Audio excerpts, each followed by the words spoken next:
If my voice fails me, I do have the flu. But first of all, let me thank all of you for being here this morning. And I want to say a special thank you to the media for being here this morning at this meeting. I am not convinced that closure of the refinery is the best option available to us here in Trinidad and Tobago. I think what has happened is someone attempted to fix a balance sheet, and they're creating an economic crisis and a social crisis for our country. Petrotrin has operated in an integrated fashion from its exploration and production right down to refining, then to marketing through National Petroleum Marketing Company Limited. And my problem with this is that a whole economy has developed around this energy sector of Trinidad and Tobago. And that economy didn't develop today. This has been years and years. I want to take you back to 1989, I think it was, when there was some discussion about the closure of the refinery back then. And what was done was a socio-economic impact analysis. And from that analysis, they determined that they could not close the refinery. But instead, they needed to upgrade and modernize the refinery. I had the opportunity back then to work in that refinery upgrade project. At that time, we put in new instrumentation, modernized control systems. Then came the GOP project. We all know the problems of the GOP, which is the gas optimization project. We all hear it. We all heard the problems of the GTL. We know that under the Malcolm Jones board, there were severe cost overruns, protracted delays that caused serious economic problems for this particular project. But where we stand today, we cannot look backwards. We cannot look at who is to blame for this. At this point in time, we have to look forward. And when we look forward, we must determine what is in the best interest of the people of Trinidad and Tobago and for the future generations to come. We have a responsibility not for ourselves only, but for our children and for our grandchildren. The energy sector has been known in Trinidad and Tobago to be one of the best in the world. We have produced some of the energy experts of the world, technocrats. And I'm amazed that the only solution that we could come up with is to shut down this refinery because it's the easy way out. I do not buy the arguments about the cost overruns. I do not buy the arguments that the union was a problem. I do not buy the argument that you had excessive overtime cost, excessive cost by contractors. Because you know what? At the end of the day, if we have good management and good leadership, we could solve those problems. You could bring the union to the table, and I'm suggesting that today to the government. Get the union to the table and have a discussion with them in terms of what is required by the union to help us out of this situation. The solution is not to shut down the refinery. And let me base it on this, because I've looked at some of the issues, and I will start with, we don't have the best refinery in the world. It is in no way comparison with some of the large-scale refiners with their modern processes and technology, low-cost refiners. But you know what? Our refinery is a relatively modern refinery. We have the whole CCR complex. You'll recall, in order to produce gasoline, with the removal of the old CRUs, we now have an isomerization complex. We have an upgraded cat cracker. Don't forget the acid alkylation unit. All of these with all the off-site utilities, yes, at a very high cost. But you know what? They are new. And you have new facilities to go with it. What is to happen with all of these new plants? Are you saying we're shutting it down? Are we going to sell it as scrap iron? So then we are looking at an even bigger loss to the country in terms of assets? Or is it that we are going to sell it? And this is where the government needs to be open and transparent, because when you ask that question, you're not getting the answer. Are we going to keep the refinery operating after the 1st of October in idle mode, for example? There's a cost to that. Where are we? And this is what I don't understand. Explain to me, government, Prime Minister Keith Rowley, and Minister of Energy Franklyn Khan, members of the board, how does closing the refinery remove the debt from our books? How is closing the refinery going to allow you to recover the taxes that have not been paid, the $3.2 billion, which is royalties and taxes due from the upstream? But you're closing the refinery. You see, my concern is, and I looked at the figures, the financial statements, and I want to debate this issue. I see where, when you look at the gross profit margin, there's a $1.1 billion gross profit margin. And that means that this issue that we are hearing, and I don't think the people of Trinidad and Tobago want to be misled. You want the facts. Let's not get involved in the propaganda. So to come out and say that the average worker getting $45,000 a month, we know is inaccurate. That is propaganda.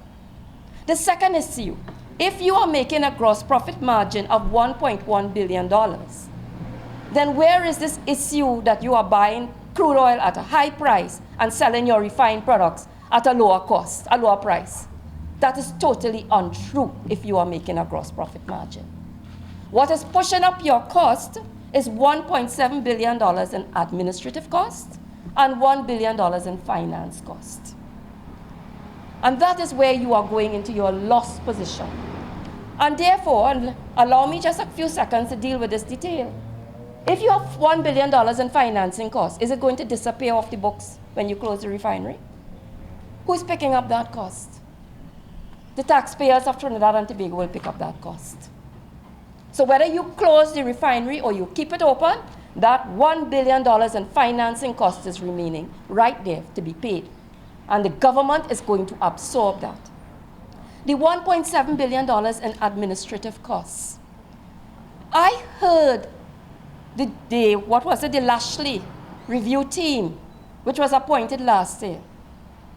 They made so many recommendations to improve the efficiency of the refinery, to cut costs, to take off this administrative burden, energy efficiency over time. And I understood the present chairman, Mr. Espinay, saying to the country, because I remembered, proudly saying that, you know what, we have started seeing improvements from some of the initiatives, because Mr. Espinay was a member of that team, that review team, to get together with other members on this current board of directors who have found themselves as executive members, something I've never heard of before, by the way, that you now have directors on the board who are executive members. So you have executive directors, something that we never allowed in state companies from a point of view of good governance. In accordance with the principles of good governance, we separate the board from the executive. But in the wisdom of this government, they decided that the chairman and other members of the board will become executive board members. And that they will become the executive chairman. One will become involved in refining as the vice president of refining and marketing. I think Mr. Chantak, he's also on the board. But at the end of the day, I heard them saying, Mr. Espinay, this was a corporate-wide publication, proudly saying that the initiatives that they were instituting in terms of cost cutting, they were actually seeing the fruits of their labor. And therefore, they were able to declare $85 million in profit.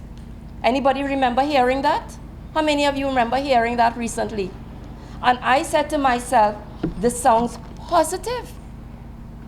And in fact, if you look at the operating losses from last year to now, they have been reduced.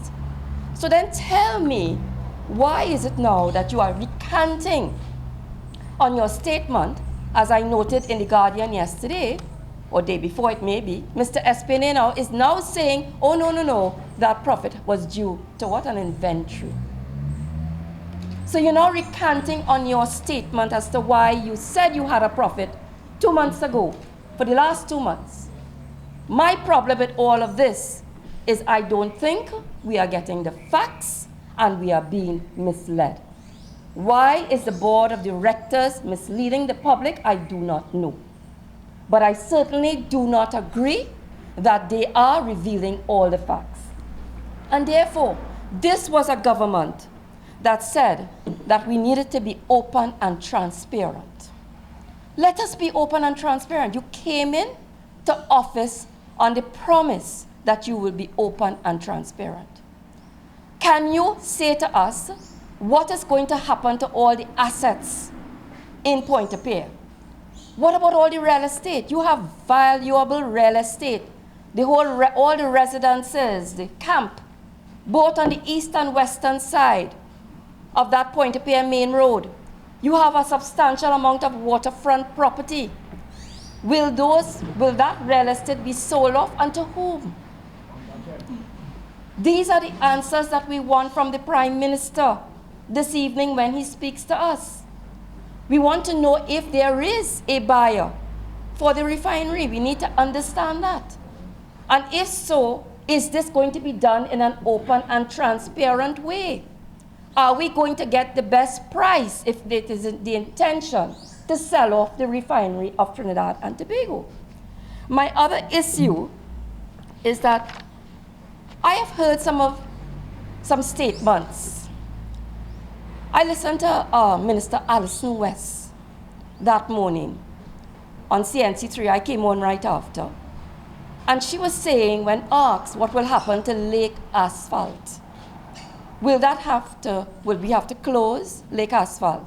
She says, no, because as you know, we have to blend bitumen with asphalt, and bitumen comes from the refinery. She said, well, we will be importing bitumen. I wonder if we understand what is the cost to import bitumen into this country. I recall the days of National Petroleum when bitumen had to be exported up the islands. And you had to keep those in what we call special tankers. And those tankers had to be heated. And if the heating system on that failed, in order to keep that bitumen fluid, and it solidifies on you, you had to dump the entire shipment and the tanker with it. So where are we and how are we paying for this cost that we are talking about? What are we going to be doing in terms of the imported products that we know? Do we have an importer for refined products? Who is that importer? Did we make a deal with Venezuela? These are just questions I'm asking. Are we importing refined products from Venezuela? And at what price? Who is carrying the subsidy? I listen and I hear that NPMC will be carrying the subsidy. Well, I'll tell you, NPMC never carried subsidy in their life. Neither did Unipet. And the day NPMC carries that subsidy, or Unipet, they will all go bankrupt. There's no space for Unipet. It was always carried on Petrotrin's books.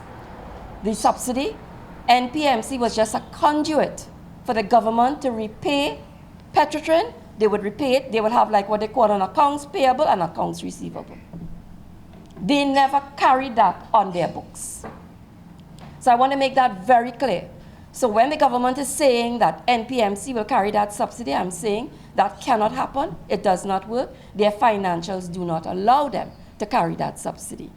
The other issue I'm asking is what happens to all the people that we have trained and reskilled who are experts in refinery operation, the process engineers, those involved in utilities, those involved in the instrumentation and control systems in the refinery. These are experts. Do these people leave our shores to go to other refineries internationally? Where are you absorbing the skill set? What makeshift programs are we going to create? Which new process industries? Isn't that going to lead to more brain drain in our country? Is that what we want in terms of the social impact in Trinidad and Tobago? My other issue with this situation, where are you getting the funds? And I noted today somebody sent me a slide that was put up and what was used when they were talking to the refinery.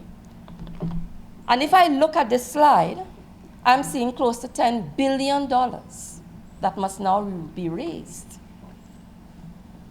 You know, we hear figures of $3.2 billion. You need $2 billion for exit out of the refinery operation. We need $8 billion in bridge financing in order to institute this new business model for exploration and production, the E&P model that we are talking about. So where is all of this money coming from? Are we not going into further debt? How does the closure of the refinery or keeping it open prevent you? Let me say it this way. How does keeping the refinery open prevent you from making the necessary investments required in the upstream? And those are the questions that I find that the government is not answering. And then there's this other issue. 40,000 barrels of oil that we produced. And yes, you want to carry it up to 60,000 barrels of oil. Indigenous crude. Where are we selling this product? Do you realize that we will have to sell that oil at depressed market prices? The transfer pricing mechanism between the refinery and the upstream operations in Petrotrin allows for better market prices for that crude being used at our refinery. So I am asking on this basis, who did this analysis? Because I am not very clear, I am not convinced that all the factors have been taken into consideration. From what I'm understanding now, all workers are going to be sent home. I'm just asking the question, all, including the exploration and production. Everyone has to exit out of the Petrotrin, and you will be rehired. So when you're telling me about 1,700 workers, that's not correct. It's more than that. I think the figures are close to over 2,000 or 2,600. I may have to check back those figures. Someone could check it, okay? Because it's all.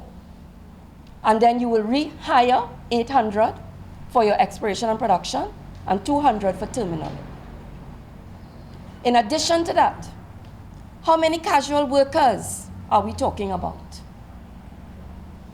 We're talking close to about another 1,000 casual workers. Am I not correct, Jackie? It's close to about 1,000. What about all the service providers? 1,500 and service providers. Contractors, all out in these areas. Petrotrin had an economy of its own, which supported all these communities. I listened to some of the pleas of some of the women recently, some of the wives, and it hurt me. They don't understand. They do not know. They are afraid for their children to go to school, for children at universities. How are they going to pay the next mortgage? How are they going to deal with their husbands? Do we understand the psychological health of our nation? We are already seeing so many issues with psychological health. Are we going to see more cases of depression, suicides? This has not been thought through. This clearly has not been thought through. Today, I ask for us to be open and transparent. Oh, but just before I go to that point, I noticed Latin Finance yesterday, and I can quote it. And let me just quote it because I don't want to be inaccurate. Okay. I was very surprised to see, and I passed this to the Express yesterday, and I don't think they carried it, right? But TNT, Trinidad and Tobago Petrotrin bonds dip on restructure talks, right? The oil company plans to heighten focus on E&P, but the note holders expect it to become more reliant on government support, the capital bond markets, Trinidad and Tobago. Petrotrin 2019's widened on Wednesdays as investors digested the oil company's decision to halt its refining operations at Pointe-a-Pierre in October because of expensive crude import costs. And I'm quoting, "It seems a very inefficient way to go about it," one bond buyer said of investing more in E&P. To be successful in this, Petrotrin will need more cash injections from the government. And to keep the bond investors on the hook, future issuances will likely require guarantees from the Trinidad and Tobago's central government. And it goes on. So the market has already responded, and their response has been negative. So our bonds have dipped because of this announcement, which was something I asked earlier this week on CNC3. What will be the impact of this announcement on the closure of the refinery with respect to the Petrotrin bonds? My friends, $850 million bullet payment of next year is no news to us. We have been talking about this years now. From the time these bonds were issued in 2007 to fund the 2007 GOP project, which started in 2007, we have been speaking to this issue. When I became Minister of Energy, we started talks about how we were going to bring these plants up, get them up and running immediately. And to have these plants, when they are up and running, their revenue streams to be dedicated to the repayment of this, to the repayment or possibly the refinancing of this bullet payment due in 2019 August. That was 8 years ago, in 2010. So to come now and to appear surprised that we have a bullet payment, when every day this has been talked about in the public domain, is amazing to me. And that your only solution to deal with this problem is to close the refinery, in my humble view, does not make sense. And therefore, we have to understand if this is just another excuse to look for the easy way out. We have so many energy. We have so many energy experts in this country. And you are telling me that we have not been given. I'm not the only energy expert, there are many. Trinidad is full of their talent in this energy sector. We need the opportunity that we can debate this report publicly. Today I ask, what has happened to what has happened to the reports? Because I have the Lashley Report. And just before I go to that point, I want to bring up another issue, and I hope the press will carry this one. The ultra-low sulfur diesel plant. I heard Franklyn Khan, Minister Franklyn Khan, saying that it's a bitter pill that we will swallow. The ultra-low sulfur diesel plant is the last plant in the whole GOP, the gas optimization project. It was the last plant that would have allowed us to widen our refinery margin, that is, to add $6 per barrel. It would have widened our refinery margin and increased our profit margin by $6 per barrel, $6. This plant is 90% complete. There were flaws, structural flaws. It was not built according to code. Plus, there was another issue with a seismic code. But not to get into the technical details. This matter has gone to arbitration. And the company has a counterclaim against Samsung for the cost of all of the remedial works to bring this plant up to spec.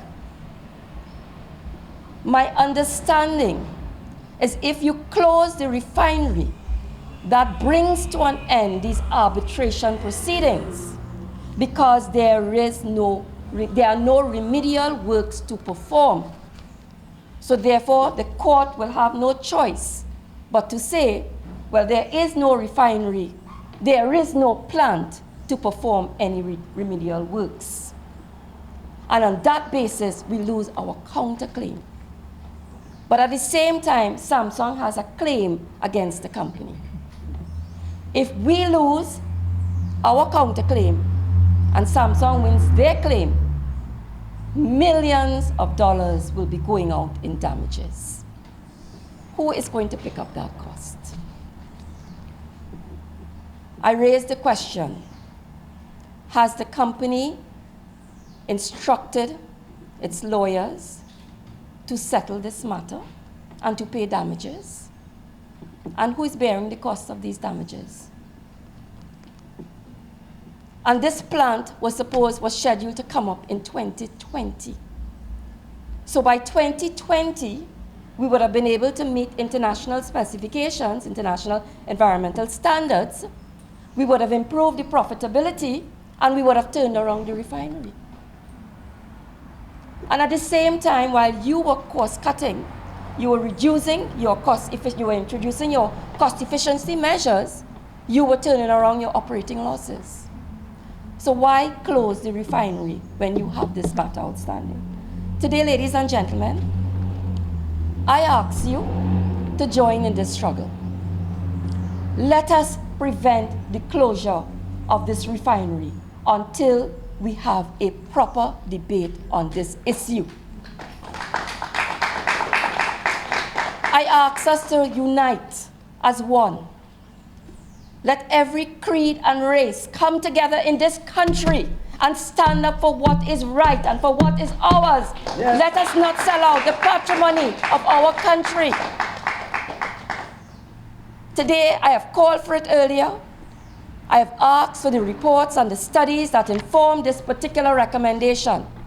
It is clear from the reports in the newspaper today and this report I have in my hand that the Lashley Review Committee never recommended this option. Never recommended this option. So today I call for the release of the McKinsey report. Let the country see the details in this report. I want to understand, why is this report shrouded in secrecy? I note Minister Franklyn Khan saying that they need cabinet approval. I disagree. This is a report paid for by the company, and you, the taxpayers, own Petrotrin. You are the ultimate shareholder in this company, and you deserve to know the details in this report. Let there be a public debate.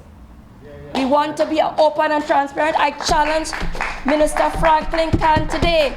Let us debate this report in the public domain, Minister Khan. Come forward. Let us not hide. And I ask everyone, whatever group you belong to, let us join the struggle. We do not understand. We cannot just look at fixing a balance sheet without understanding the economic implications. Let us understand how it will impact on each citizen of our country, on every school child, on every wife, every mother, every grandmother. And someone said South and North. There is no division, Jaggi, between North and South today, because this ripple effect will go all the way into the North Trinidad. So Port of Spain and its environments, Sandy Grande, Tobago, this decision, Mayaro, will impact on you and on your homes. Understand the impact of this decision. And it will impact on your children, and on your grandchildren. Many, many years ago, our grandparents fought hard to keep this industry alive. Today, the responsibility is falling on us to make sure and do what is right for our country, Trinidad and Tobago. All of us cannot pick up ourselves and go ashore and go abroad and pick up jobs. This is our homeland, and it will continue to be our homeland. And to those women out there, I want you to know, please get in touch with us. We are here to support you. Please do not cry on your own. Do not stay within your homes. Come out. We are here to help you. We are here to serve you. And all of us, let us come together to deal with this particular issue in the interest of our beloved nation, Trinidad and Tobago. I thank you, ladies and gentlemen.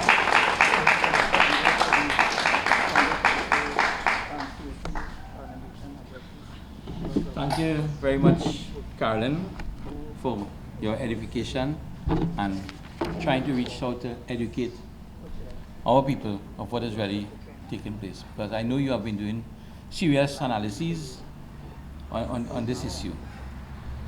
This issue is also a passion for me too. Because I will say that in 1933, when they had the storm in Cedros, my grandfather was hooked up for 3 days in Cedros with no communications with my grandparents.